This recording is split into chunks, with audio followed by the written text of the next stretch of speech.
Comment résoudre le plus grand mystère de l'existence? Dans l'Antiquité, les Égyptiens ont construit des tombeaux majestueux et momifié leurs défunts. Ils espéraient ainsi renaître et vivre éternellement. Vous n'avez jamais faim, vous ne vieillissez jamais, vous n'êtes jamais malade, vous ne mourrez pas. Le tombeau devient une sorte de microcosme où vit le mort. La religion des pharaons a disparu depuis longtemps. Elle a été remplacée par le judaïsme, le christianisme et l'islam. Mais la croyance qu'une vie meilleure nous attend après la mort demeure toujours. En fait, certaines des traditions anciennes de l'Égypte ont donné naissance à une nouvelle conception de la destinée. Mort et renaissance le long du Nil. Nous allons nous rendre en Égypte, la terre des pharaons.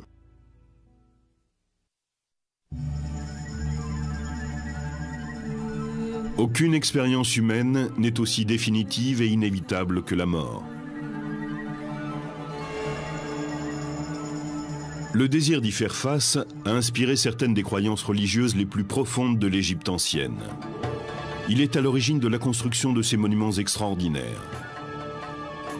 Et au centre de tout cela, on rencontre la promesse d'une renaissance et de la vie éternelle après la mort. C'est un concept aussi vieux que l'Égypte elle-même. Il y a 12 000 ans, bien avant les pyramides et les pharaons, les premiers habitants vivaient dans des villages situés sur les bords du Nil et brûlaient leurs morts dans le désert. Mais ces tombes primitives ne renfermaient pas uniquement le corps du défunt. Les fouilles y ont révélé la présence de nourriture, de produits de beauté et d'outils. Les défunts étaient peut-être censés utiliser eux-mêmes ces objets, à moins qu'ils n'aient été obligés d'en faire don à des puissances suprêmes après leur mort. Nous n'avons pas réellement la réponse, mais leur présence indique que ces gens croyaient à une vie dans l'au-delà.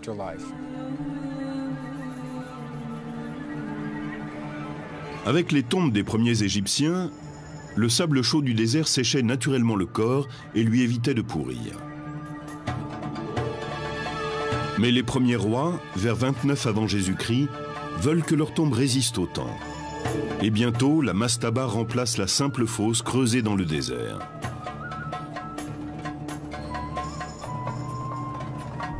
En brique ou en pierre, la mastaba est un tombeau rectangulaire à toit plat.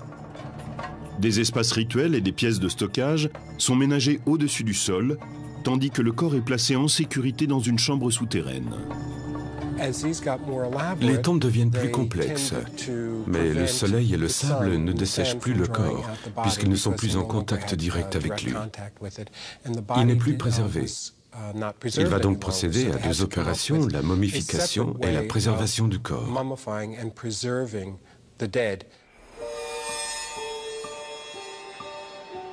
Peu à peu, les Égyptiens apprennent à reproduire le processus de dessèchement du corps par les conditions désertiques. On extrayait de ce lac un sel, le natron, et on s'en servait pour assécher le corps et éviter qu'il pourrisse. En général, l'opération prenait 40 jours. Puis le corps était enveloppé dans un vêtement. Pour les Égyptiens, le cœur est le siège de la connaissance et de l'intelligence. Les embaumeurs le laissent donc à l'intérieur du corps. Le cerveau, par contre, est considéré comme moins important. Il doit donc être extrait. L'opération est facilitée par un outil spécifique. Ils introduisaient un crochet dans la cavité crânienne, en passant par une narine. Ensuite, ils le faisaient tourner pour réduire le cerveau à une sorte de mousse qu'ils ressortaient par cette narine. Leur puissance grandissante et les progrès dans la momification des corps poussent les rois égyptiens à construire des tombes plus vastes, comme la fameuse pyramide à degrés du pharaon Djoser. Elle a été construite 26 siècles avant Jésus-Christ. C'est le premier grand édifice en pierre que l'on connaisse.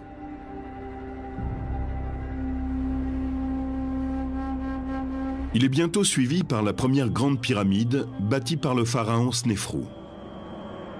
Et son fils Khéops construit la plus grande de toutes, la grande pyramide de Gizeh.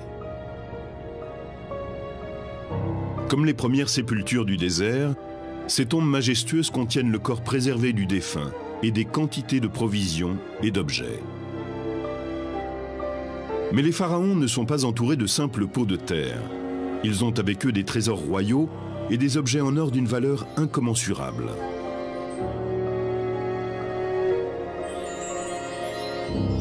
Les pyramides, grandes ou petites, servent le même but.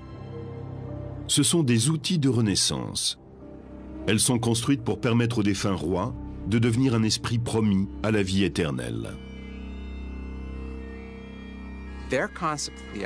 Cette idée de vivre après la mort, c'était la possibilité de sortir de la tombe à l'aurore et de vivre dans le monde durant la journée, puis à la nuit de retourner dans sa tombe. Le paradis était l'Égypte même, le meilleur de tous les mondes possibles, mais sans les inconforts physiques liés au corps. Vous n'avez jamais faim, vous ne vieillissez jamais, vous n'êtes jamais malade, vous ne mourrez pas. Pour les Égyptiens, le processus de la Renaissance reflétait l'ordre du cosmos, et plus précisément le cycle du Soleil. Chaque nuit, le Soleil descendait dans le monde souterrain, ou Duot. Là, le dieu Osiris dispensait son pouvoir régénérateur, et le soleil pouvait renaître au matin. Dans la tombe, la chambre funéraire où est placé le sarcophage et la momie est le duot. C'est un duot individuel, celui de la personne enterrée là. La momie de la personne est l'Osiris de cette personne. L'esprit doit entrer la nuit dans la momie pour en recevoir le pouvoir de revenir à la vie au matin. Une fois que c'est fait, il peut quitter la tombe pour rejoindre le monde des vivants.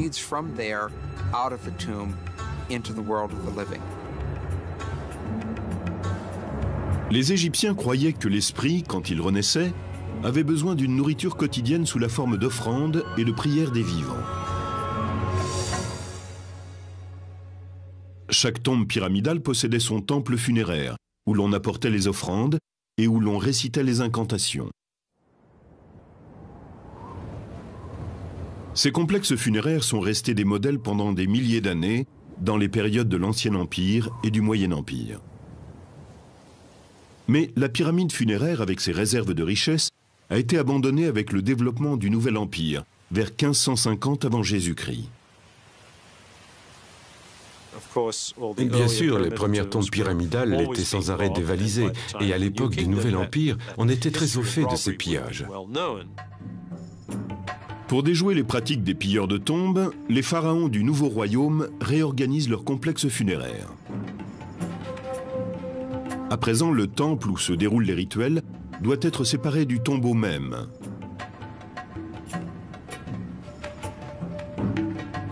La plupart des temples funéraires, comme celui-ci édifié à Médinet Abou par Ramsès III, ressemblaient à des édifices bâtis pour les dieux. Ils suivaient les plans conçus par les architectes du Nouvel Empire, avec une entrée à pylônes, une cour ouverte au public, une salle hypostyle fermée et un sanctuaire intérieur pour les rituels funéraires quotidiens.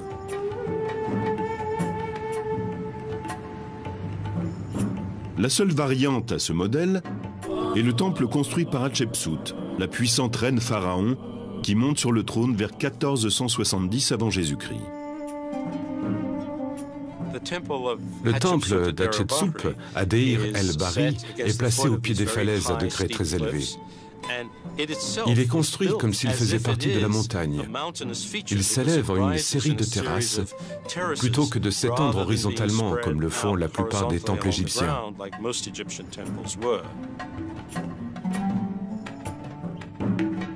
Ces temples funéraires royaux s'étendent sur la rive ouest du Nil, à la lisière de la zone inondable. Pour mettre un terme au pillage des tombes, les sites funéraires sont cachés dans un canyon accidenté du désert, la vallée des rois.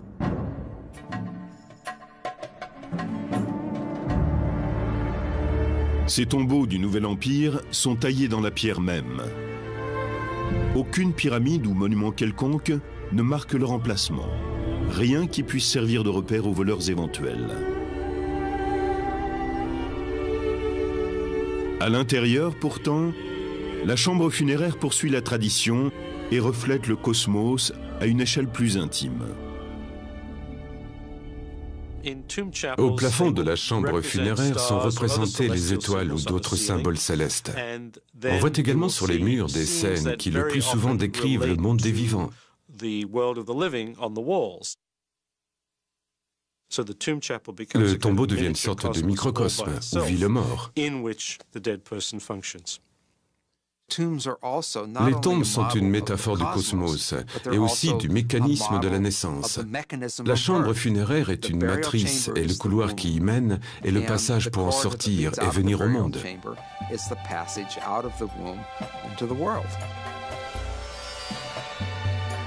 Mais pour que le défunt atteigne la vie éternelle, il ne suffit pas de lui élever un tombeau et que son corps soit momifié. Il ne peut renaître sans que son esprit ait affronté le jugement du monde souterrain en présence du grand dieu Osiris.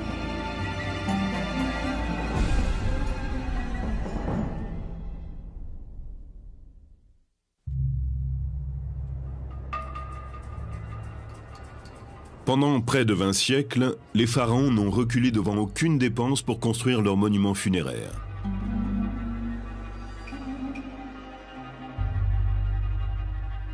Il arrive aussi que des nobles de haut rang ou des membres de l'élite, des scribes, des prêtres ou d'autres personnages officiels se fassent construire des tombeaux.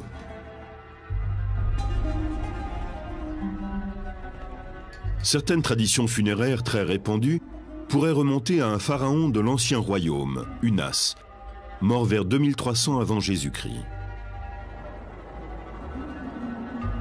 Dans les ruines de sa pyramide, on peut admirer les murs couverts de hiéroglyphes de la chambre funéraire. Les textes incluent des formules magiques qui doivent protéger et guider l'esprit dans l'au-delà. Un verset décrit les fonctions divines qui seront assumées par le pharaon Unas quand il renaîtra en tant qu'esprit devenu Dieu. Il comptera les cœurs, il réclamera les cœurs. Celui qui désire vivre, vivra. Celui qui désire mourir, mourra.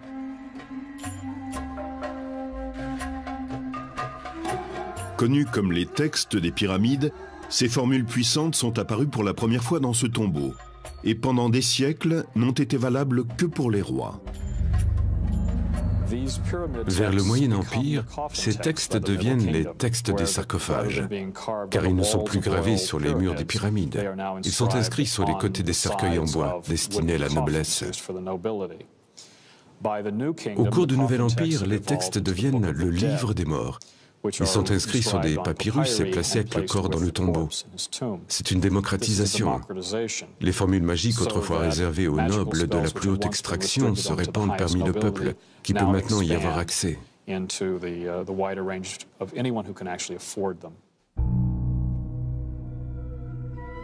Pourtant, la vie éternelle n'est pas acquise automatiquement. Il faut gagner sa renaissance. Après la mort, le défunt affronte un moment de règlement des comptes, un jugement divin en présence d'Osiris, le maître de l'au-delà, et d'un tribunal de Dieu assesseur. Le premier examen s'appelle la confession négative. Il y avait un certain nombre de choses que la personne ne devait pas faire au cours de sa vie. Les défunts affirmaient donc devant les dieux, lors de leur jugement, « Je n'ai pas triché, je n'ai pas menti, je n'ai pas désobéi aux dieux ni au roi. » Je n'ai pas volé, je n'ai tué personne, je n'ai manqué de respect à personne. Et s'il réussissait à convaincre ses juges qu'il avait agi d'une façon socialement responsable, il était déclaré juste de voix, Ma'aru, ce qui signifiait qu'il n'avait pas menti. Une fois que vous avez passé cette étape, il y a la pesée du cœur. Le cœur, pour les anciens Égyptiens, est le siège de toutes les pensées et émotions. Il incarne la personne. Sous le regard du défunt, le cœur est mis en balance contre une plume, symbole du Ma'at. Pour les Égyptiens, le Ma'at est comment les choses doivent être. Si vous avez mené une vie honnête, les deux plateaux de la balance s'équilibrent. Et dans ce cas, vous passez l'étape du jugement et poursuivez jusqu'à la vie éternelle. Mais si le cœur n'est pas en équilibre avec la plume, c'est la preuve que le défunt n'a pas mené une vie honnête. Et le cœur est jeté à une créature redoutable, Amenet, le dévoreur.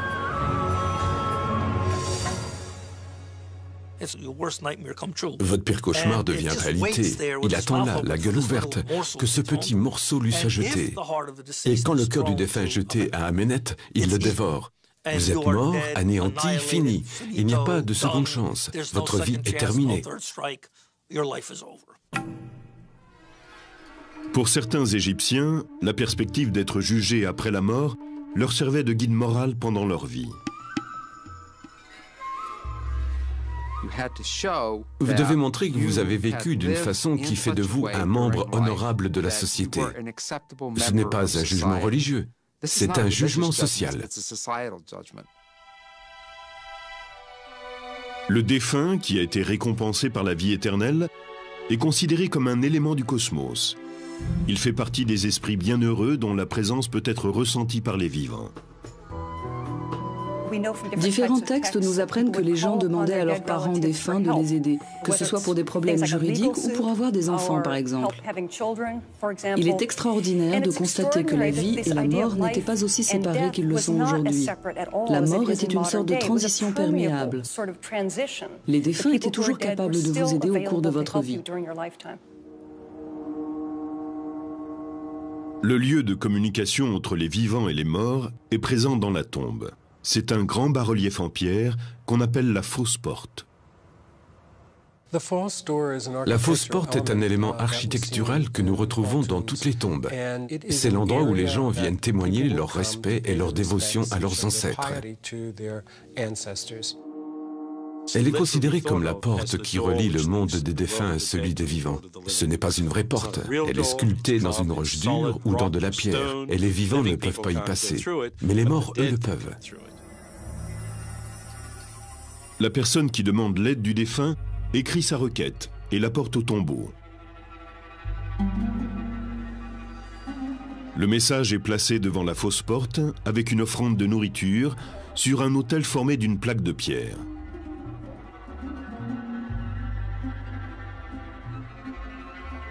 Le message est inscrit sur le côté de la poterie. On plaçait sans doute un plat de poisson sur le dessus. L'homme qui écrit ici voudrait que sa femme ait des enfants et demande à son père défunt d'intercéder. C'est comme s'ils avaient un échange tous les deux. Ce message est très curieux. Il parle de deux servantes qu'il semble accuser d'empêcher sa femme d'être enceinte. On ne peut pas dire qu'il soupçonne les servantes de lui avoir jeté un sort ou ce genre de choses. C'est impossible à partir de ce seul document. Nous n'avons pas encore compris l'essentiel parce que les deux interlocuteurs sont parfaitement au courant de la situation. Nous n'avons donc que des détails partiels.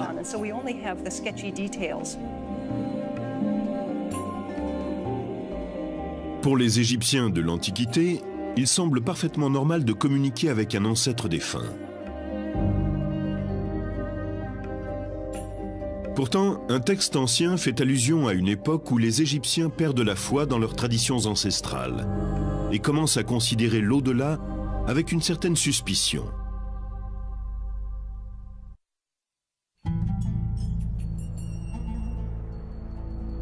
La pyramide de Khéops domine le plateau de Gizeh depuis plus de 4000 ans. À moins d'un gigantesque cataclysme, elle est là pour l'éternité. Tout comme le désirait le pharaon.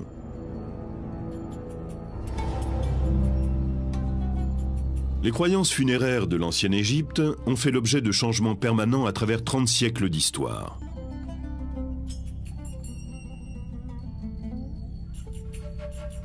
Certains rituels anciens ont connu une brève popularité avant d'être complètement abandonnés. Ces fouilles ont permis de découvrir un nombre extraordinaire de tombes, datant de 2900 ans avant Jésus-Christ. En tout, il y avait ici 500 squelettes.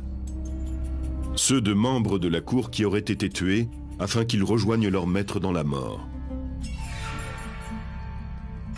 Cette coutume a brusquement cessé peu après son apparition.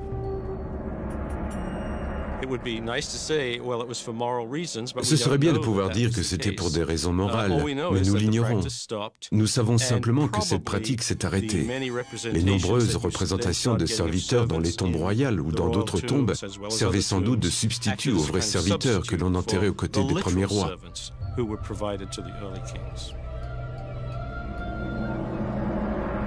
Une autre pratique funéraire a changé au cours des siècles. Ce sont les représentations du défunt sur les tombeaux des momies. Avec le temps, elles se généralisent et finissent par ne plus avoir aucune ressemblance avec la personne défunte. La raison pour laquelle il ne s'agissait pas de montrer la personne à un certain moment de sa vie, ce que doit être un portrait, c'est que cela va à l'encontre de l'idée de l'au-delà. Pour les Égyptiens, le temps était éternel. Au cours de l'époque gréco-romaine, les expressions changent. Les momies portent des masques sculptés, au visage comme hantés. Les images funéraires peut-être les plus saisissantes apparaissent au cours des époques romaines et chrétiennes. Elles sont connues comme les portraits du Fayoum, le nom de la région dans laquelle on a retrouvé de nombreux exemples. Au cours de la période du Fayoum, les portraits étaient peints du vivant de la personne. Ils étaient parfois accrochés dans sa maison et à son décès, ils étaient placés devant le tombeau de la momie.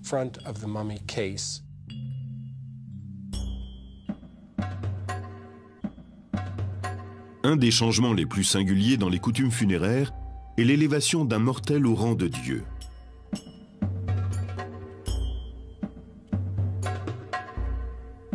Imhotep, conseiller du pharaon Djoser, gagne une réputation de grande sagesse en bâtissant sa pyramide à degrés vers 2600 ans avant Jésus-Christ.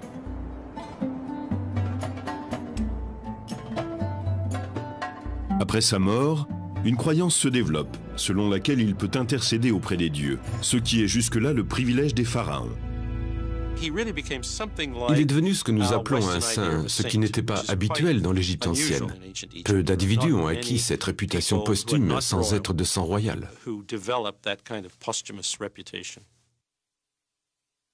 Au cours du Nouvel Empire, 10 siècles plus tard, Imhotep est considéré comme une déité, le fils du dieu Ptah. Et à l'époque gréco-romaine, les inscriptions sur les temples attribuent à Imhotep la crue annuelle du Nil.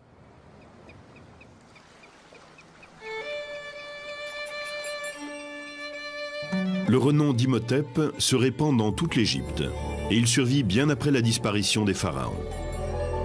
Un dessin de la Renaissance le présente comme un alchimiste. C'est encore à l'époque un personnage respecté pour son savoir et sa puissance. Face à une telle glorification, il semble que la controverse ait eu peu de place dans la religion pharaonique. Et puis est arrivé le moment où des questions sont nées, où l'existence de l'au-delà a commencé à être mise en doute. On en trouve la meilleure preuve dans la tradition des fêtes qui se tiennent dans la chambre funéraire qui abrite le tombeau du défunt.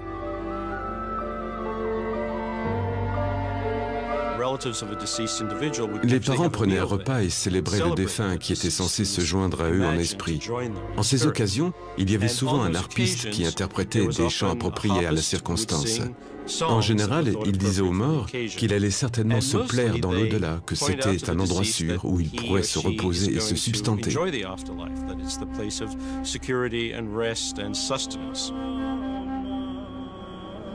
Pourtant, le texte d'un chant célèbre, inscrit sur la tombe du pharaon Ignotef, nous enseigne autre chose.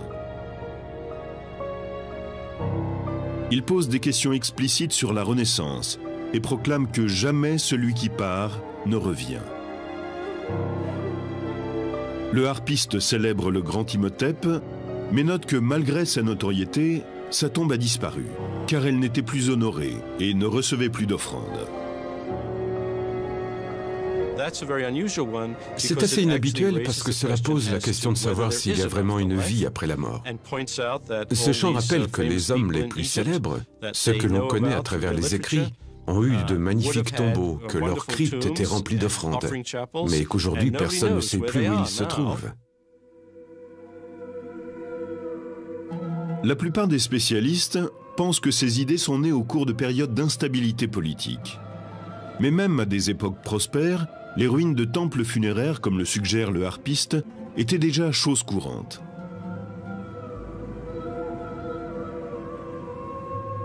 Ramsès II est l'un des plus grands pharaons de l'Égypte et un de ses bâtisseurs les plus obsessionnels. Il ne reste plus de son temple funéraire autrefois immense que des colonnes éparpillées et des statues brisées. Amenhotep III est un autre grand bâtisseur. Son temple funéraire était le plus imposant de tous. Pourtant, il n'en reste pas grand-chose à part ses statues.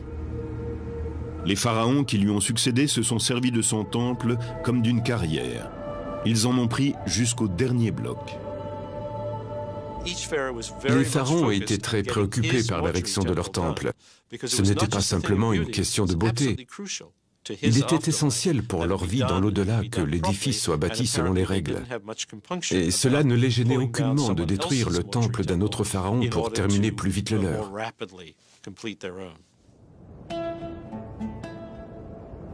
Avec ses formes multiples et ses nombreuses innovations, la religion des pharaons est à l'origine d'une civilisation extraordinaire. Des milliers d'années s'écoulent entre les tombes primitives du désert et les pratiques raffinées des pharaons du Nouvel Empire.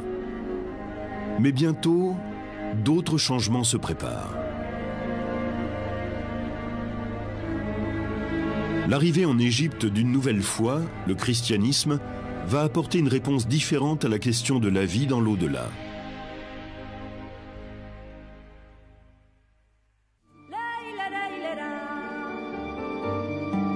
Peu de sociétés ont été aussi déterminées à déjouer la mort que les anciens Égyptiens. Pendant 30 siècles, leur richesse, leur travail, leur art et leur foi ont servi à l'accomplissement de la vie éternelle. Leurs temples funéraires témoignent de cette passion.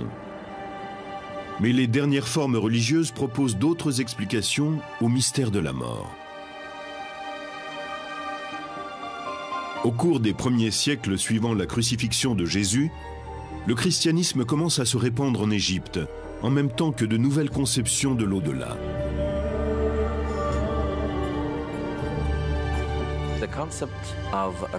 La résurrection et l'immortalité auxquelles croyaient les pharaons nécessitaient la préservation du corps. Dans le christianisme, la résurrection s'effectue à travers Jésus-Christ et non par la préservation du corps.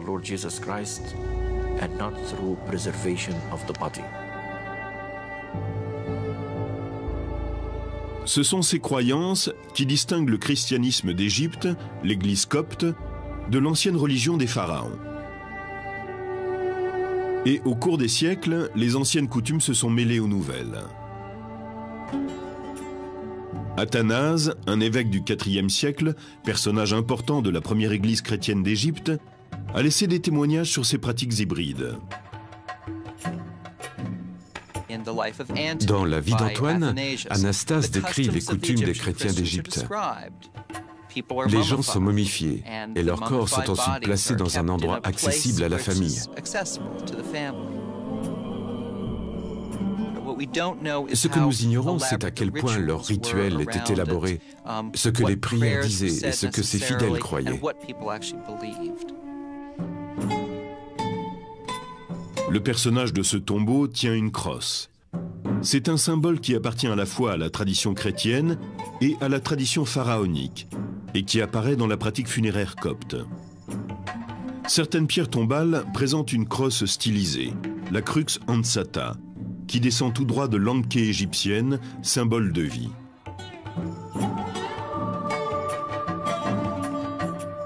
Sur cette pierre tombale, un ange chrétien partage l'espace avec le protecteur des pharaons, le disque solaire, encadré de 2 cobras royaux. Ici, on aperçoit un escalier, symbole copte de la résurrection. Mais dans l'Antiquité égyptienne, cette même image évoquait la Renaissance. Autre écho à la religion des pharaons, les Coptes croient que les vivants peuvent demander l'aide d'un défunt vertueux pour leurs problèmes quotidiens. Nous croyons en l'intercession des saints. Les saints qui sont montés au ciel et les fidèles qui vivent encore sur la terre sont reliés. Nous croyons que nous pouvons leur demander de prier pour nous, car ils sont maintenant plus proches de Dieu. Mais il n'est pas certain que ces plaintes, ces prières, tout ce que nous demandons soit accompli. Les saints présentent notre requête, et si elle est conforme à sa volonté, alors Dieu l'accomplit. Sinon, les saints n'ont fait que remplir leur rôle. Comme les Égyptiens de l'Antiquité, les chrétiens coptes écrivent leur demande d'intervention divine. Certains écrivent de petits mots qu'ils glissent ensuite dans le cadre des icônes. Et même si cela n'est pas indiqué dans la tradition, c'est certainement la continuation de l'idée que l'on peut demander aux saints ou à ceux qui ont une communication particulière avec la divinité d'intercéder.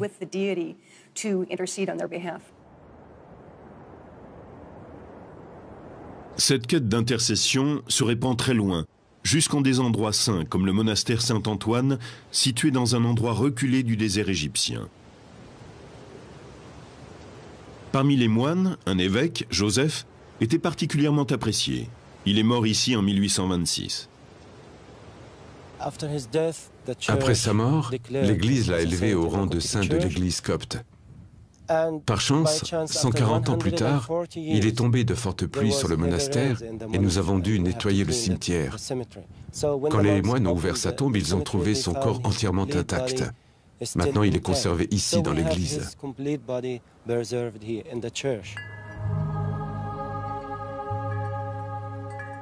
Les visiteurs de ce sanctuaire laissent souvent des petits mots personnels pour demander à Saint Joseph d'intercéder en leur faveur.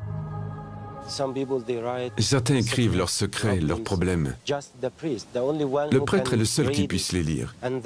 Quand nous avons achevé les prières, nous rassemblons les papiers, tous les petits mots, et nous les brûlons pour que le secret soit préservé. Dans les profondeurs, sous le sanctuaire, se trouve une cave isolée. Au IVe siècle, elle était occupée par le fondateur du monastère, Saint Antoine. Beaucoup parmi ceux qui viennent en pèlerinage jusqu'à cette cave laissent derrière eux un mot pour Saint Antoine. Ce sont des lettres écrites par un vivant et destinées à un mort, comme à l'époque des pharaons. Mais les chrétiens coptes ne sont pas les seuls à avoir adopté cette très ancienne pratique.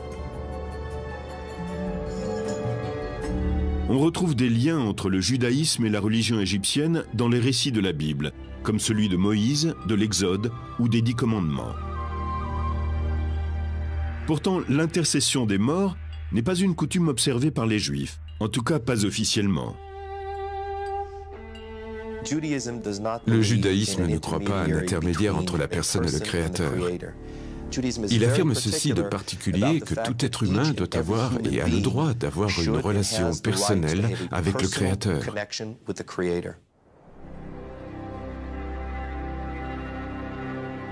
Pourtant, en Égypte, le tombeau ne représente qu'une étape intermédiaire.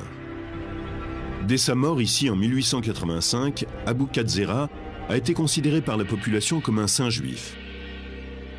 Après sa mort, il est devenu un intercesseur, qu'on dit capable de guérir les gens de maladies. Il est particulièrement respecté et vénéré pour son talent à secourir les femmes atteintes de stérilité. Une fois par an, les Juifs du Moyen-Orient et d'Europe se rassemblent sur la tombe d'Abou Katzera. Ils célèbrent sa mémoire et lui demandent de les aider depuis sa tombe.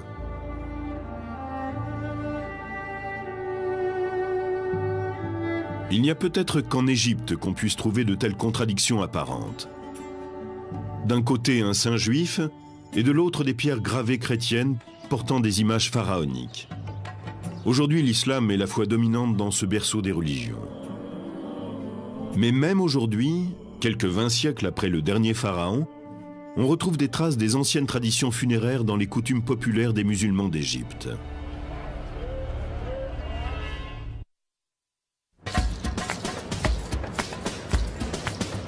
Le Caire appartient au monde des vivants. Cette ville animée compte 16 millions d'habitants, soit un quart de la population égyptienne. Le grouillement de ces existences emplit l'air jour et nuit de son vacarme. Mais à l'est du Caire, on découvre une autre communauté. Connue sous le nom de Cité des Morts, cet endroit a été pendant des siècles le cimetière islamique du Caire. Ici, les dirigeants musulmans se sont fait construire des tombes majestueuses, plus belles que tout ce qui avait été édifié depuis les pharaons. Mais si ce n'est leur taille et le coût de leur construction, rien ne les relie aux tombeaux de l'ancienne Égypte. Au temps des pharaons, la tombe était la demeure éternelle de l'esprit du défunt.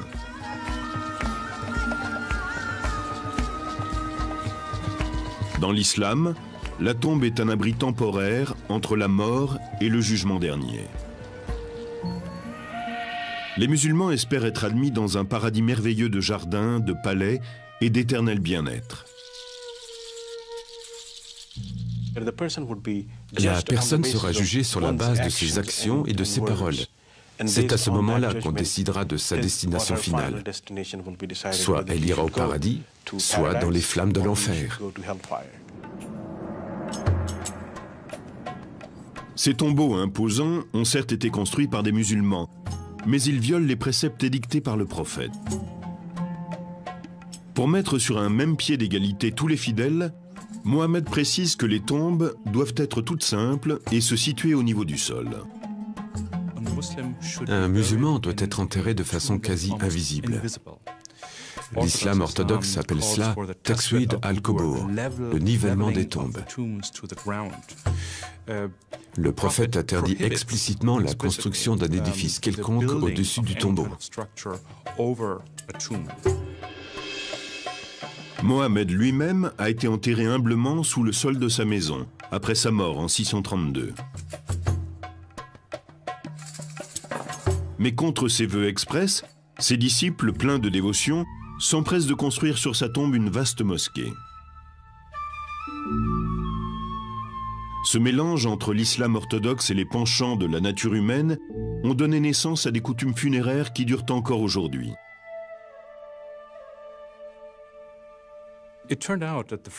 Les règles de l'islam orthodoxe sont très strictes et les fidèles ont eu du mal à les suivre.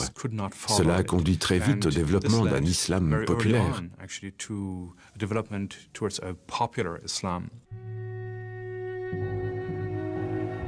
On peut observer cette fusion entre la foi orthodoxe et la foi populaire dans les pierres tombales sculptées qui apparaissent vers le 8e siècle. C'est une violation du précepte qui veut que la tombe reste au niveau du sol. Dans un souci de piété, on inscrit sur ces pierres des versets coraniques. Ils sont souvent considérés comme un mihrab, le sanctuaire ornementé qui, dans une mosquée, indique la direction de la Mecque. Entre les XIIe et XVe siècles, sous les sultans mamelouks, la construction de tombes islamiques atteint son apogée.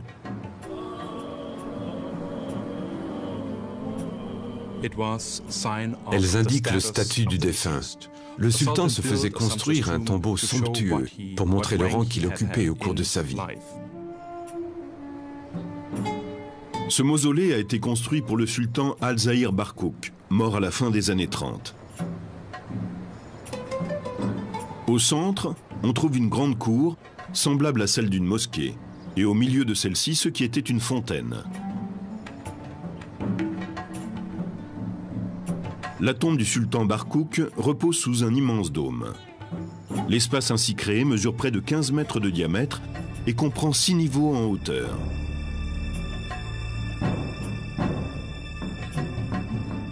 Pour sanctifier l'endroit, de nombreux sultans ont construit dans leur tombeau un sanctuaire ou mihrab. Barkouk est enterré au pied du mihrab, avec à ses côtés son fils. Mais le complexe funéraire de Barkouk est plus qu'un simple tombeau. Il comprend des espaces de vie, aujourd'hui en ruine. Ils étaient destinés aux soufis, des fidèles connus pour leur dévotion et leur mysticisme.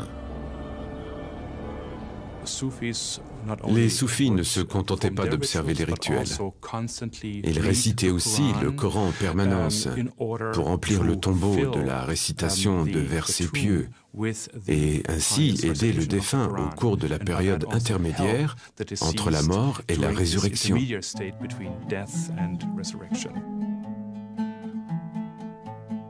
Dans l'ancienne Égypte aussi, on croyait que les prières dites par les vivants étaient bénéfiques aux défunts. Bien que l'islam ne soit pas issu de la religion des pharaons, on observe qu'il existe certaines ressemblances entre les deux.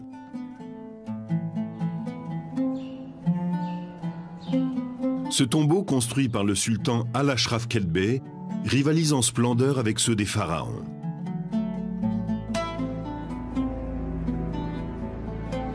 Il s'agit de témoigner de la puissance et de la gloire du souverain.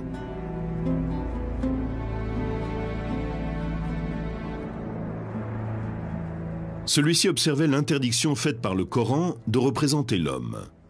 On a donc utilisé, comme dans une mosquée, des versets coraniques et des motifs géométriques pour orner l'édifice.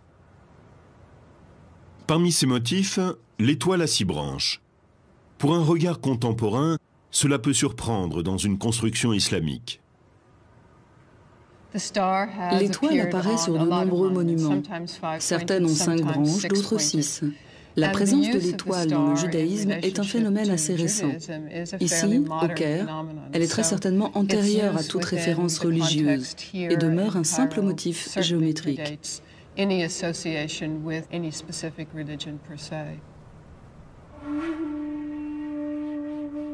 Les versets coraniques inscrits dans les tombeaux musulmans pourraient être des réminiscences des textes des pyramides gravés dans les chambres funéraires des pharaons. Il est important pourtant de noter que l'utilisation de ces textes par les musulmans s'est développée à cause de l'interdiction de représenter les humains, et non en référence à une coutume antique. De par leur taille, les tombeaux des sultans mamelouks sont plus proches des monuments funéraires des pharaons que des modestes tombes exigées par Mohammed. Malgré leur splendeur, ces tombeaux répondent à un précepte islamique.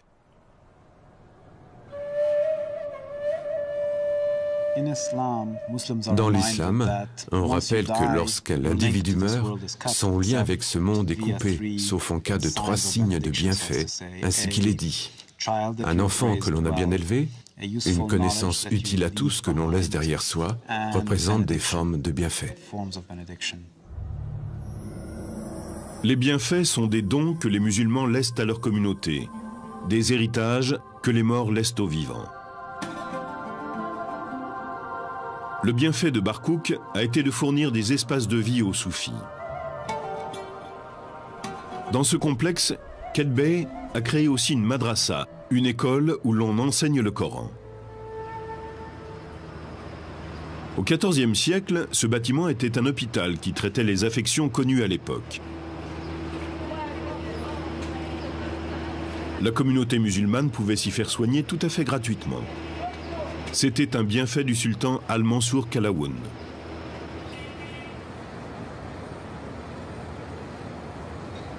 Il est une autre croyance que l'on retrouve dans la foi populaire musulmane et dans la religion égyptienne antique. C'est la vénération des saints.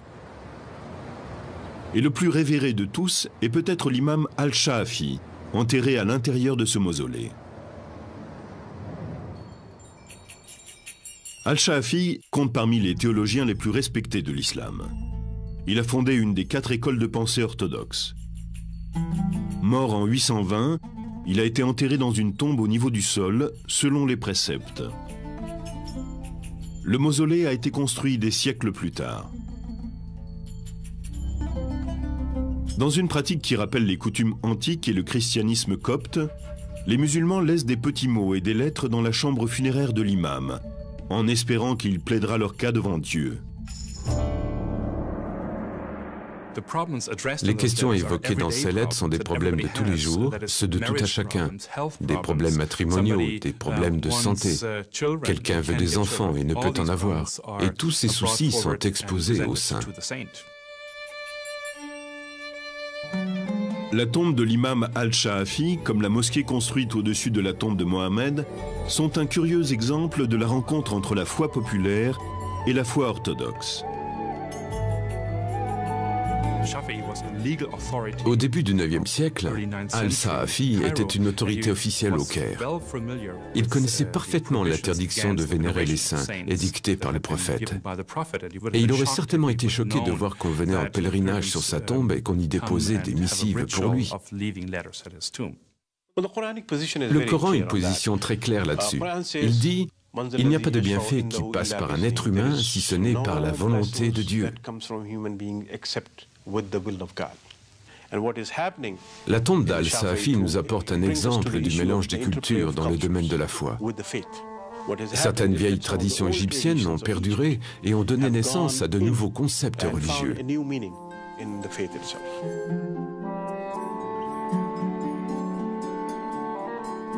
Les pharaons ont disparu depuis bien longtemps, mais certaines de leurs coutumes sont encore observées aujourd'hui.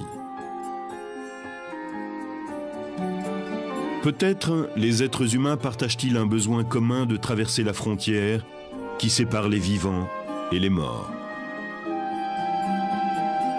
Ce désir est certes compréhensible et permet que le caractère définitif de la mort soit considéré comme une illusion. En Égypte, de nombreuses religions se sont confrontées au cours des siècles avec le mystère ultime de la vie. Et chacune a trouvé sa manière d'expliquer la mort et d'indiquer à ses fidèles un pont vers l'éternité.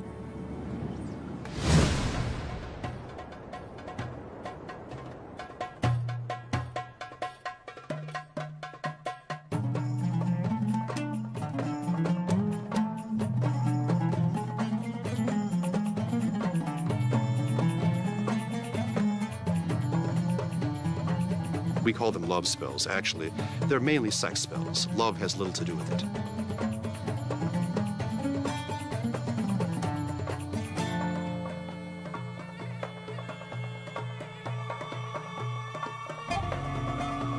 So this ancient Egyptian curing fluid of Isis becomes a standard of medieval and early modern medicine.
Comment résoudre le plus grand mystère de l'existence?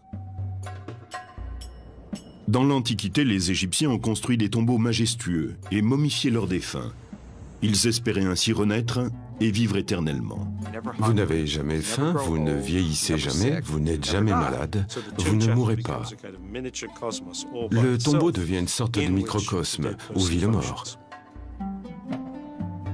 La religion des pharaons a disparu depuis longtemps. Elle a été remplacée par le judaïsme, le christianisme et l'islam. Mais la croyance qu'une vie meilleure nous attend après la mort demeure toujours. En fait, certaines des traditions anciennes de l'Égypte ont donné naissance à une nouvelle conception de la destinée. Mort et renaissance le long du Nil. Nous allons nous rendre en Égypte, la terre des pharaons.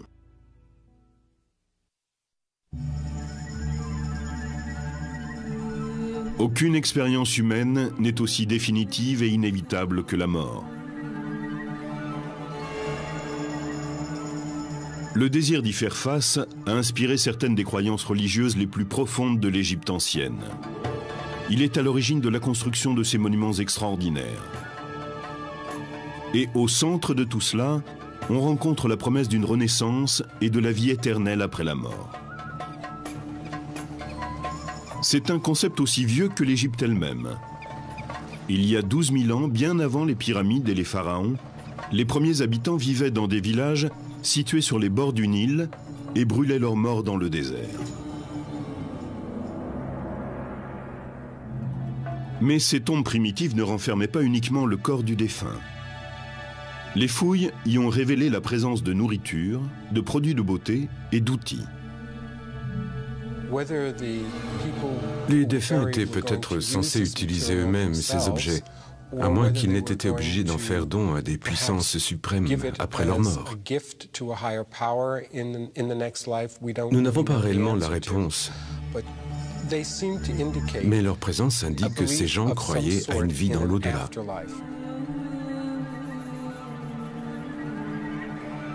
Avec les tombes des premiers Égyptiens, le sable chaud du désert séchait naturellement le corps et lui évitait de pourrir. Mais les premiers rois, vers 29 avant Jésus-Christ, veulent que leur tombe résiste au temps. Et bientôt, la mastaba remplace la simple fosse creusée dans le désert.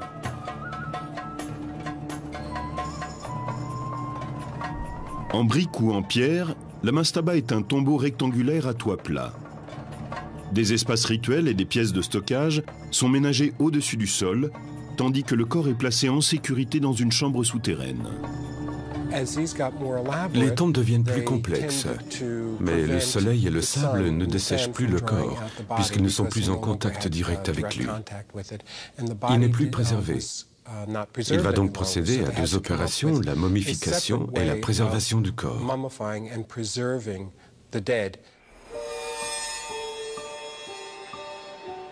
Peu à peu, les Égyptiens apprennent à reproduire le processus de dessèchement du corps par les conditions désertiques. On extrayait de ce lac un sel, le natron, et on s'en servait pour assécher le corps et éviter qu'il pourrisse. En général, l'opération prenait 40 jours. Puis le corps était enveloppé dans un vêtement. Pour les Égyptiens, le cœur est le siège de la connaissance et de l'intelligence. Les embaumeurs le laissent donc à l'intérieur du corps. Le cerveau, par contre, est considéré comme moins important. Il doit donc être extrait. L'opération est facilitée par un outil spécifique. Ils introduisaient un crochet dans la cavité crânienne, en passant par une narine. Ensuite, ils le faisaient tourner pour réduire le cerveau à une sorte de mousse qu'il ressortait par cette narine.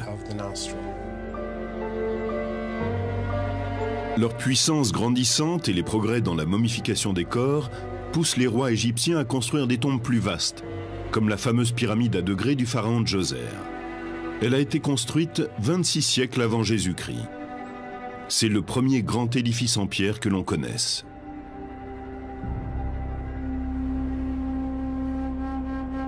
Il est bientôt suivi par la première grande pyramide bâtie par le pharaon Snéfrou. Et son fils Khéops construit la plus grande de toutes, la grande pyramide de Gizeh. Comme les premières sépultures du désert, ces tombes majestueuses contiennent le corps préservé du défunt et des quantités de provisions et d'objets. Mais les pharaons ne sont pas entourés de simples pots de terre.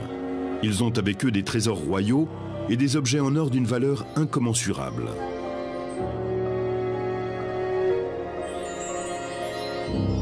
Les pyramides, grandes ou petites, servent le même but. Ce sont des outils de renaissance. Elles sont construites pour permettre aux défunts rois de devenir un esprit promis à la vie éternelle.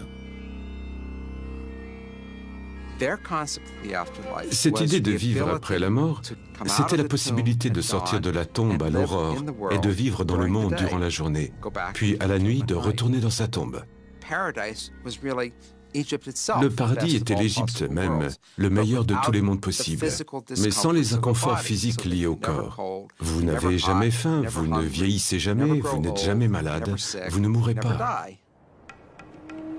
Pour les Égyptiens, le processus de la Renaissance reflétait l'ordre du cosmos, et plus précisément le cycle du Soleil. Chaque nuit, le soleil descendait dans le monde souterrain, ou Duot. Là, le dieu Osiris dispensait son pouvoir régénérateur, et le soleil pouvait renaître au matin. Dans la tombe, la chambre funéraire où est placé le sarcophage et la momie est le duot. C'est un duot individuel, celui de la personne enterrée là. La momie de la personne est l'Osiris de cette personne. L'esprit doit entrer la nuit dans la momie pour en recevoir le pouvoir de revenir à la vie au matin. Une fois que c'est fait, il peut quitter la tombe pour rejoindre le monde des vivants.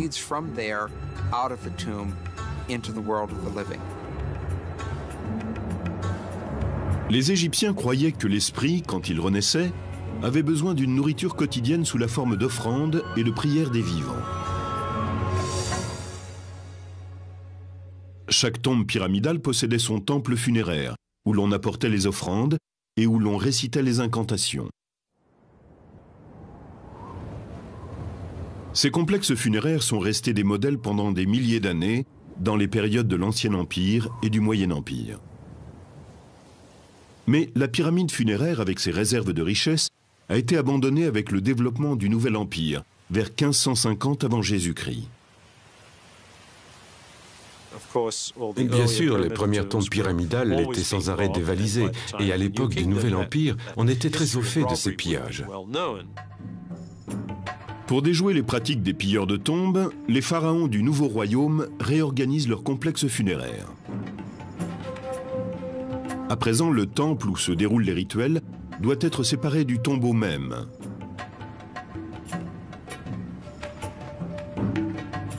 La plupart des temples funéraires, comme celui-ci édifié à Médinet Abou par Ramsès III, ressemblaient à des édifices bâtis pour les dieux. Ils suivaient les plans conçus par les architectes du Nouvel Empire, avec une entrée à pylônes, une cour ouverte au public, une salle hypostyle fermée et un sanctuaire intérieur pour les rituels funéraires quotidiens.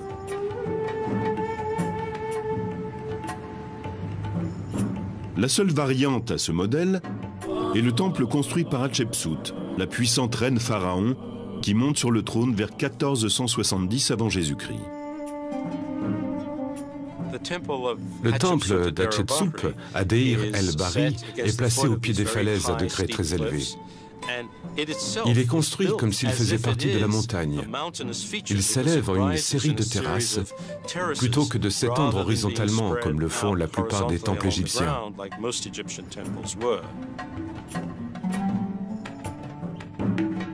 Ces temples funéraires royaux s'étendent sur la rive ouest du Nil, à la lisière de la zone inondable. Pour mettre un terme au pillage des tombes, les sites funéraires sont cachés dans un canyon accidenté du désert, la vallée des rois.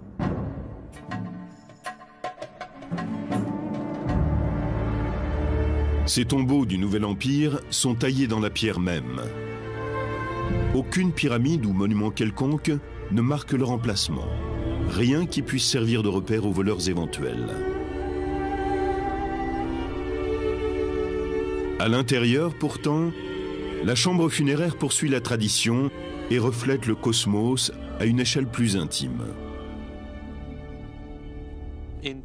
Au plafond de la chambre funéraire sont représentées les étoiles ou d'autres symboles célestes. On voit également sur les murs des scènes qui le plus souvent décrivent le monde des vivants.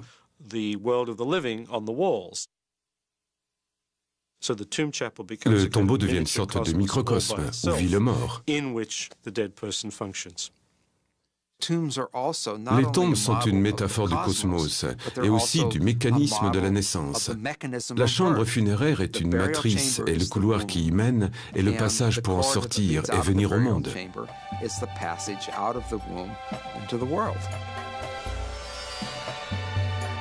Mais pour que le défunt atteigne la vie éternelle, il ne suffit pas de lui élever un tombeau et que son corps soit momifié. Il ne peut renaître sans que son esprit ait affronté le jugement du monde souterrain en présence du grand dieu Osiris.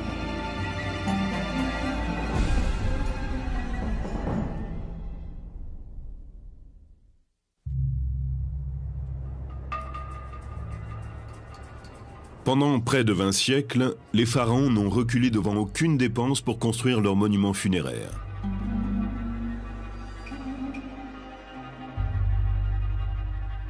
Il arrive aussi que des nobles de haut rang ou des membres de l'élite, des scribes, des prêtres ou d'autres personnages officiels se fassent construire des tombeaux.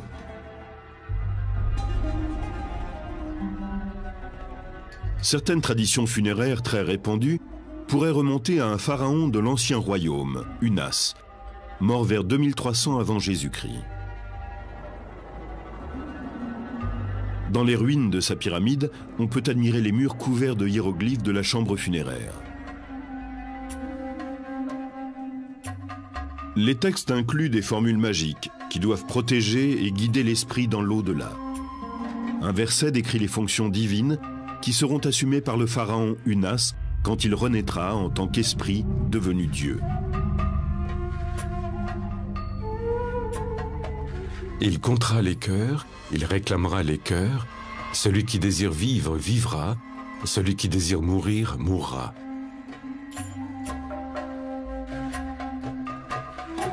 Connus comme les textes des pyramides, ces formules puissantes sont apparues pour la première fois dans ce tombeau et pendant des siècles n'ont été valables que pour les rois. Vers le Moyen Empire, ces textes deviennent les textes des sarcophages, car ils ne sont plus gravés sur les murs des pyramides. Ils sont inscrits sur les côtés des cercueils en bois, destinés à la noblesse. Au cours du Nouvel Empire, les textes deviennent le livre des morts. Ils sont inscrits sur des papyrus et placés avec le corps dans le tombeau. C'est une démocratisation. Les formules magiques autrefois réservées aux nobles de la plus haute extraction se répandent parmi le peuple, qui peut maintenant y avoir accès.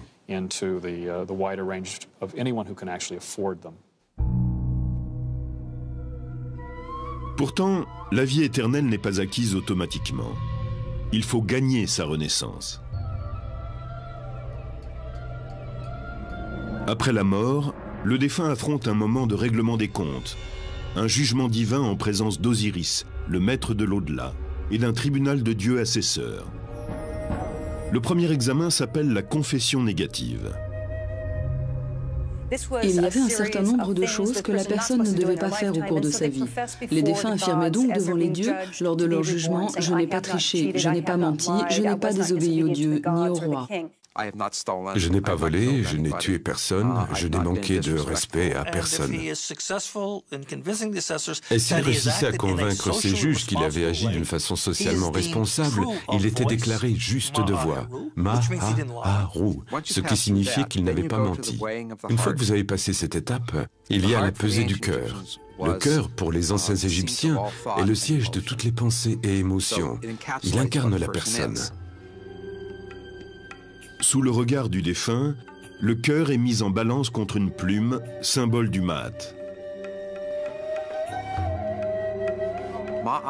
Pour les Égyptiens, le Maat est comment les choses doivent être. Si vous avez mené une vie honnête, les deux plateaux de la balance s'équilibrent. Et dans ce cas, vous passez l'étape du jugement et poursuivez jusqu'à la vie éternelle. Mais si le cœur n'est pas en équilibre avec la plume, c'est la preuve que le défunt n'a pas mené une vie honnête. Et le cœur est jeté à une créature redoutable, Amenet, le dévoreur.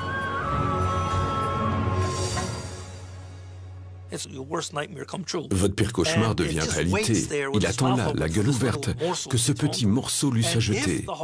Et quand le cœur du défunt est jeté à Amenet, il le dévore. Vous êtes mort, anéanti, fini. Il n'y a pas de seconde chance. Votre vie est terminée. Pour certains Égyptiens, la perspective d'être jugés après la mort leur servait de guide moral pendant leur vie.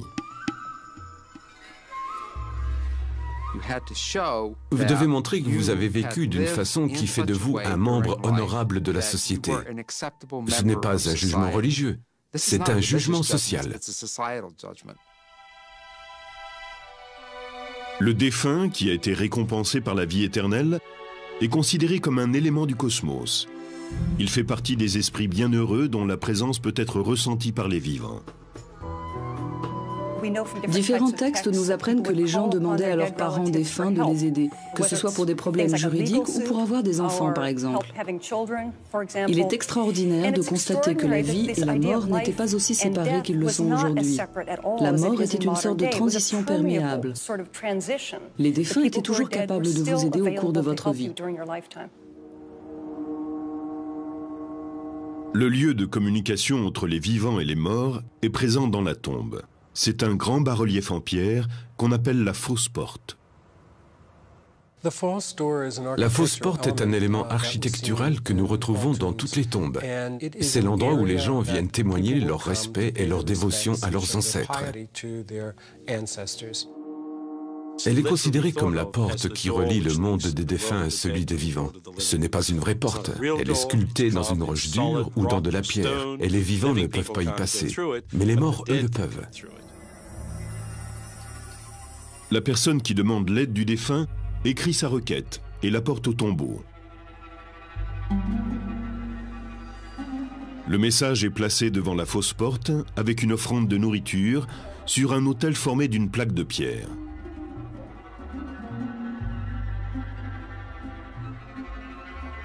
Le message est inscrit sur le côté de la poterie. On plaçait sans doute un plat de poisson sur le dessus. L'homme qui écrit ici voudrait que sa femme ait des enfants et demande à son père défunt d'intercéder. C'est comme s'ils avaient un échange tous les deux.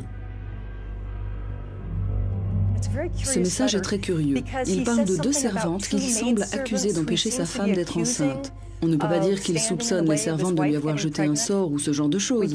C'est impossible à partir de ce seul document. Nous n'avons pas encore compris l'essentiel parce que les deux interlocuteurs sont parfaitement au courant de la situation. Nous n'avons donc que des détails partiels.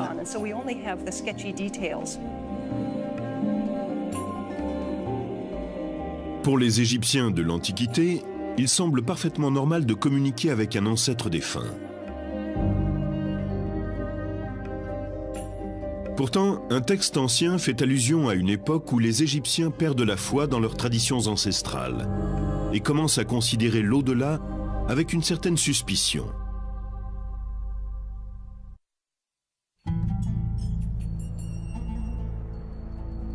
La pyramide de Khéops domine le plateau de Gizeh depuis plus de 4000 ans. À moins d'un gigantesque cataclysme, elle est là pour l'éternité. Tout comme le désirait le pharaon.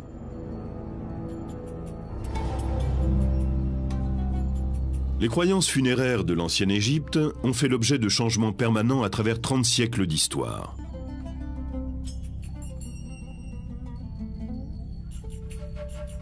Certains rituels anciens ont connu une brève popularité avant d'être complètement abandonnés. Ces fouilles ont permis de découvrir un nombre extraordinaire de tombes, datant de 2900 ans avant Jésus-Christ. En tout, il y avait ici 500 squelettes. Ceux de membres de la cour qui auraient été tués afin qu'ils rejoignent leur maître dans la mort. Cette coutume a brusquement cessé peu après son apparition.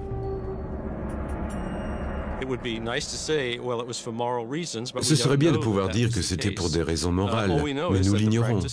Nous savons simplement que cette pratique s'est arrêtée. Les nombreuses représentations de serviteurs dans les tombes royales ou dans d'autres tombes servaient sans doute de substitut aux vrais serviteurs que l'on enterrait aux côtés des premiers rois.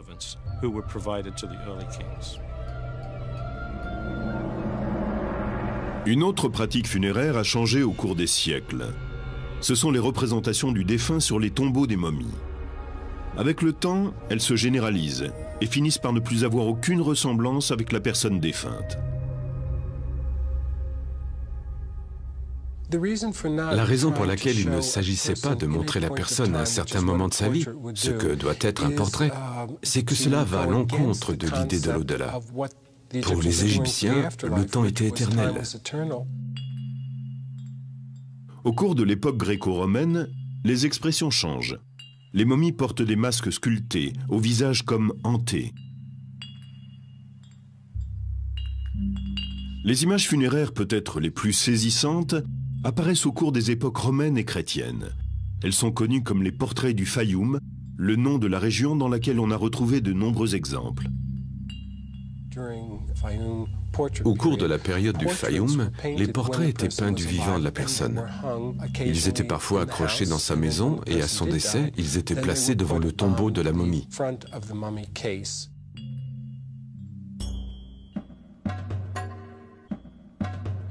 Un des changements les plus singuliers dans les coutumes funéraires est l'élévation d'un mortel au rang de dieu.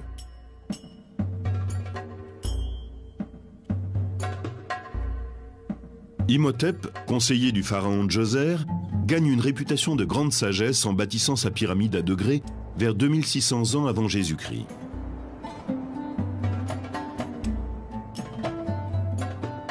Après sa mort, une croyance se développe, selon laquelle il peut intercéder auprès des dieux, ce qui est jusque-là le privilège des pharaons. Il est devenu ce que nous appelons un saint, ce qui n'était pas habituel dans l'Égypte ancienne. Peu d'individus ont acquis cette réputation posthume sans être de sang royal. Au cours du Nouvel Empire, 10 siècles plus tard, Imhotep est considéré comme une déité, le fils du dieu Ptah. Et à l'époque gréco-romaine, les inscriptions sur les temples attribuent à Imhotep la crue annuelle du Nil.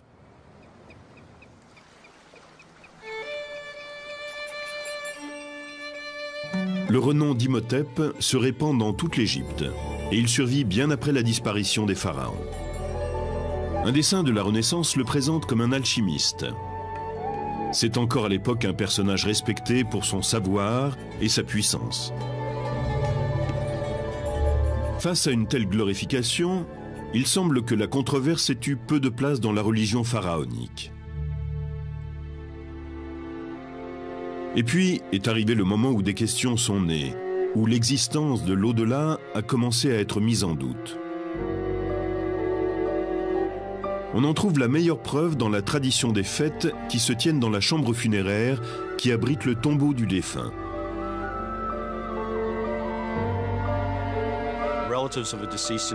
Les parents prenaient un repas et célébraient le défunt qui était censé se joindre à eux en esprit. En ces occasions, il y avait souvent un harpiste qui interprétait des chants appropriés à la circonstance. En général, il disait aux morts qu'il allait certainement se plaire dans l'au-delà, que c'était un endroit sûr où il pourrait se reposer et se substanter.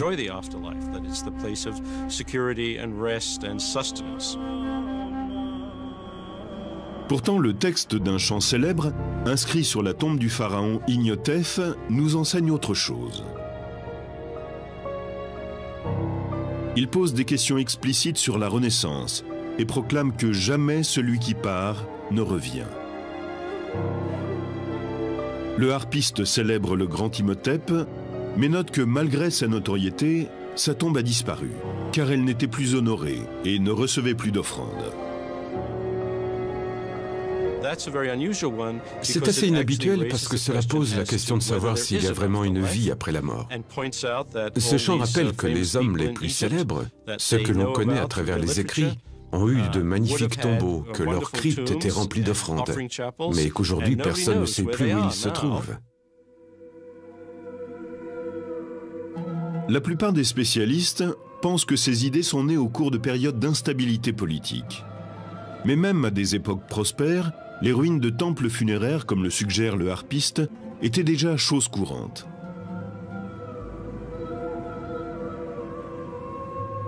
Ramsès II est l'un des plus grands pharaons de l'Égypte et un de ses bâtisseurs les plus obsessionnels. Il ne reste plus de son temple funéraire autrefois immense que des colonnes éparpillées et des statues brisées. Amenhotep III est un autre grand bâtisseur. Son temple funéraire était le plus imposant de tous. Pourtant, il n'en reste pas grand-chose à part ses statues. Les pharaons qui lui ont succédé se sont servis de son temple comme d'une carrière. Ils en ont pris jusqu'au dernier bloc. Les pharaons étaient très préoccupés par l'érection de leur temple. Ce n'était pas simplement une question de beauté. Il était essentiel pour leur vie dans l'au-delà que l'édifice soit bâti selon les règles. Et cela ne les gênait aucunement de détruire le temple d'un autre pharaon pour terminer plus vite le leur.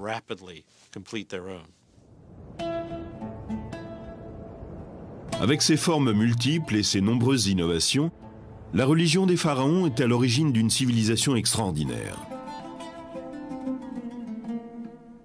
Des milliers d'années s'écoulent entre les tombes primitives du désert et les pratiques raffinées des pharaons du Nouvel Empire. Mais bientôt, d'autres changements se préparent. L'arrivée en Égypte d'une nouvelle foi, le christianisme, va apporter une réponse différente à la question de la vie dans l'au-delà.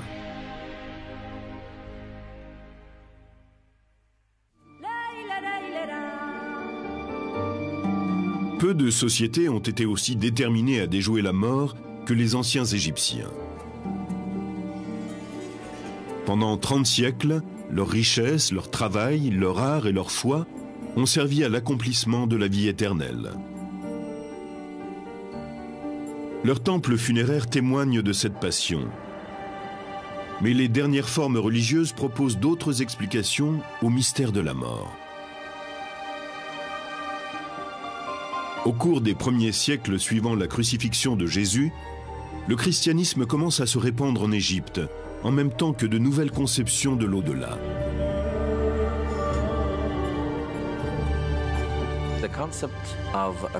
La résurrection et l'immortalité auxquelles croyaient les pharaons nécessitaient la préservation du corps.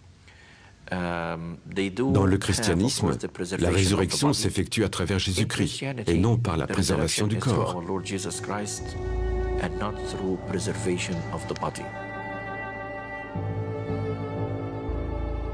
Ce sont ces croyances qui distinguent le christianisme d'Égypte, l'Église copte, de l'ancienne religion des pharaons. Et au cours des siècles, les anciennes coutumes se sont mêlées aux nouvelles. Athanase, un évêque du IVe siècle, personnage important de la première église chrétienne d'Égypte, a laissé des témoignages sur ces pratiques hybrides. Dans la vie d'Antoine, Anastase décrit les coutumes des chrétiens d'Égypte. Les gens sont momifiés et leurs corps sont ensuite placés dans un endroit accessible à la famille.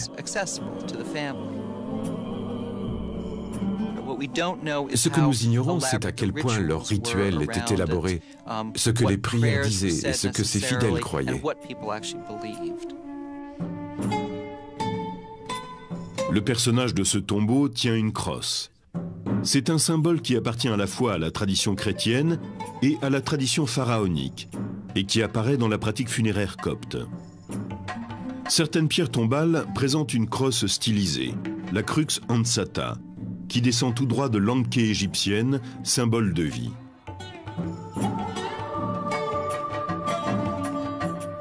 Sur cette pierre tombale, un ange chrétien partage l'espace avec le protecteur des pharaons, le disque solaire, encadré de 2 cobras royaux. Ici, on aperçoit un escalier, symbole copte de la résurrection. Mais dans l'Antiquité égyptienne, cette même image évoquait la Renaissance. Autre écho à la religion des pharaons, les Coptes croient que les vivants peuvent demander l'aide d'un défunt vertueux pour leurs problèmes quotidiens. Nous croyons en l'intercession des saints. Les saints qui sont montés au ciel et les fidèles qui vivent encore sur la terre sont reliés. Nous croyons que nous pouvons leur demander de prier pour nous, car ils sont maintenant plus proches de Dieu. Mais il n'est pas certain que ces plantes, ces prières, tout ce que nous demandons soit accompli. Les saints présentent notre requête, et si elle est conforme à sa volonté, alors Dieu l'accomplit. Sinon, les saints n'ont fait que remplir leur rôle. Comme les Égyptiens de l'Antiquité, les chrétiens coptes écrivent leurs demandes d'intervention divine.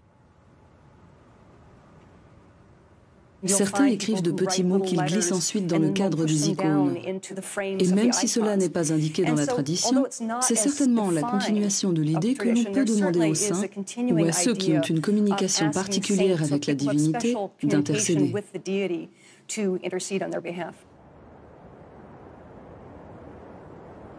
Cette quête d'intercession se répand très loin, jusqu'en des endroits saints comme le monastère Saint-Antoine, situé dans un endroit reculé du désert égyptien. Parmi les moines, un évêque, Joseph, était particulièrement apprécié. Il est mort ici en 1826. Après sa mort, l'Église l'a élevé au rang de saint de l'Église copte. Par chance, 140 ans plus tard, il est tombé de fortes pluies sur le monastère et nous avons dû nettoyer le cimetière. Quand les moines ont ouvert sa tombe, ils ont trouvé son corps entièrement intact. Maintenant, il est conservé ici dans l'église.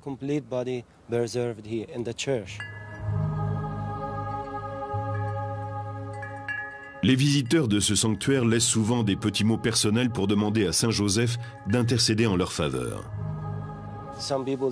Certains écrivent leurs secrets, leurs problèmes. Le prêtre est le seul qui puisse les lire.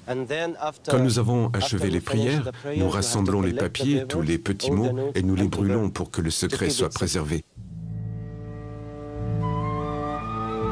Dans les profondeurs, sous le sanctuaire, se trouve une cave isolée. Au IVe siècle, elle était occupée par le fondateur du monastère, saint Antoine. Beaucoup parmi ceux qui viennent en pèlerinage jusqu'à cette cave laissent derrière eux un mot pour saint Antoine.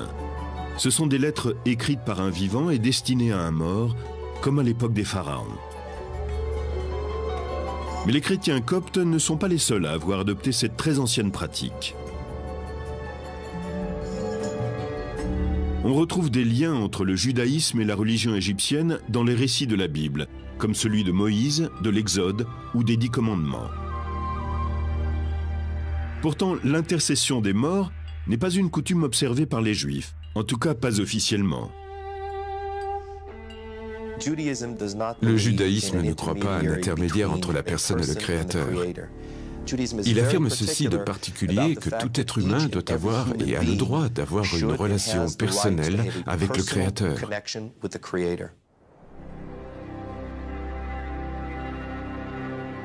Pourtant, en Égypte, le tombeau ne représente qu'une étape intermédiaire. Dès sa mort ici en 1885, Abou Katzera a été considéré par la population comme un saint juif. Après sa mort, il est devenu un intercesseur, qu'on dit capable de guérir les gens de maladies. Il est particulièrement respecté et vénéré pour son talent à secourir les femmes atteintes de stérilité. Une fois par an, les Juifs du Moyen-Orient et d'Europe se rassemblent sur la tombe d'Abou Katzera. Ils célèbrent sa mémoire et lui demandent de les aider depuis sa tombe.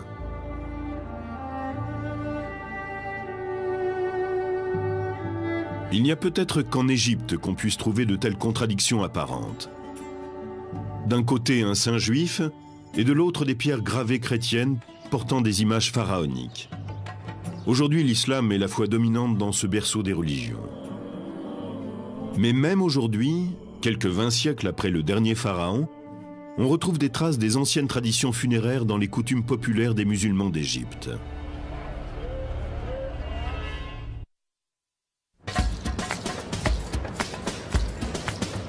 Le Caire appartient au monde des vivants. Cette ville animée compte 16 millions d'habitants, soit un quart de la population égyptienne.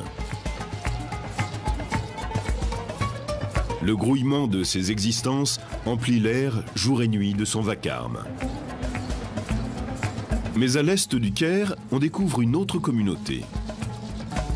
Connue sous le nom de Cité des Morts, cet endroit a été pendant des siècles le cimetière islamique du Caire. Ici, les dirigeants musulmans se sont fait construire des tombes majestueuses, plus belles que tout ce qui avait été édifié depuis les pharaons.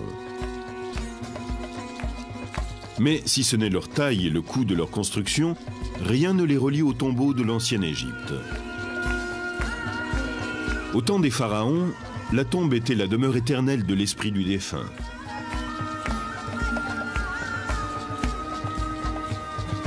Dans l'islam, la tombe est un abri temporaire entre la mort et le jugement dernier. Les musulmans espèrent être admis dans un paradis merveilleux de jardins, de palais et d'éternel bien-être. La personne sera jugée sur la base de ses actions et de ses paroles. C'est à ce moment-là qu'on décidera de sa destination finale. Soit elle ira au paradis, soit dans les flammes de l'enfer. Ces tombeaux imposants ont certes été construits par des musulmans, mais ils violent les préceptes édictés par le prophète. Pour mettre sur un même pied d'égalité tous les fidèles, Mohammed précise que les tombes doivent être toutes simples et se situer au niveau du sol. Un musulman doit être enterré de façon quasi invisible.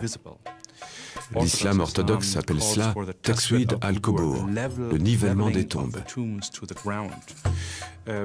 Le prophète interdit explicitement la construction d'un édifice quelconque au-dessus du tombeau. Mohammed lui-même a été enterré humblement sous le sol de sa maison, après sa mort en 632.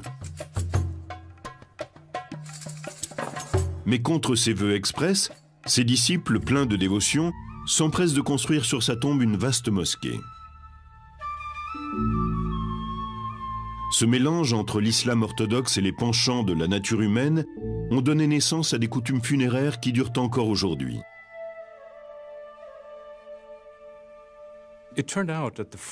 Les règles de l'islam orthodoxe sont très strictes et les fidèles ont eu du mal à les suivre. Cela a conduit très vite au développement d'un islam populaire.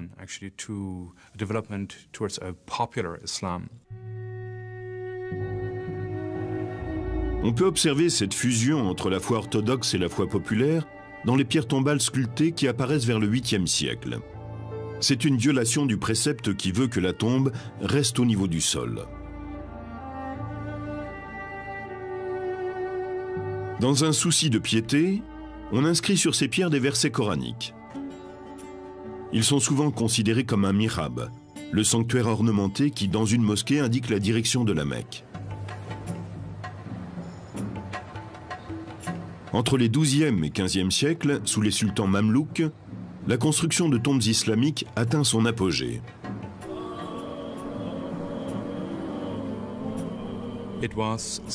Elles indiquent le statut du défunt. Le sultan se faisait construire un tombeau somptueux pour montrer le rang qu'il occupait au cours de sa vie. Ce mausolée a été construit pour le sultan Al-Zahir Barkouk, mort à la fin des années 30. Au centre, on trouve une grande cour, semblable à celle d'une mosquée, et au milieu de celle-ci, ce qui était une fontaine. La tombe du sultan Barkouk repose sous un immense dôme. L'espace ainsi créé mesure près de 15 mètres de diamètre et comprend 6 niveaux en hauteur.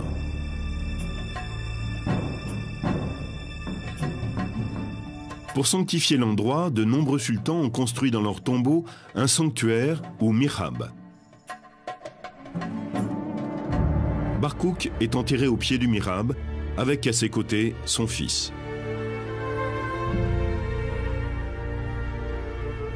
Mais le complexe funéraire de Barkouk est plus qu'un simple tombeau. Il comprend des espaces de vie, aujourd'hui en ruine. Ils étaient destinés aux soufis, des fidèles connus pour leur dévotion et leur mysticisme. Les soufis ne se contentaient pas d'observer les rituels. Ils récitaient aussi le Coran en permanence pour remplir le tombeau de la récitation de versets pieux et ainsi aider le défunt au cours de la période intermédiaire entre la mort et la résurrection.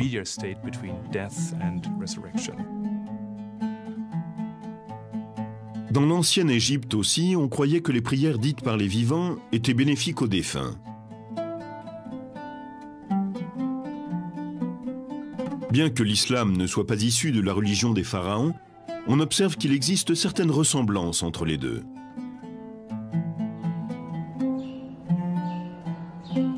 Ce tombeau, construit par le sultan Al-Ashraf Kelbey, rivalise en splendeur avec ceux des pharaons.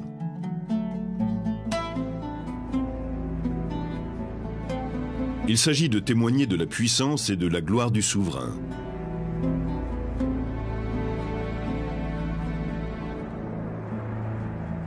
Celui-ci observait l'interdiction faite par le Coran de représenter l'homme.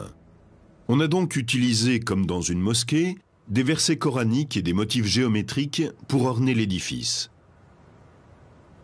Parmi ces motifs, l'étoile à 6 branches. Pour un regard contemporain, cela peut surprendre dans une construction islamique. L'étoile apparaît sur de nombreux monuments. Certaines ont 5 branches, d'autres 6. La présence de l'étoile dans le judaïsme est un phénomène assez récent. Ici, au Caire, elle est très certainement antérieure à toute référence religieuse et demeure un simple motif géométrique.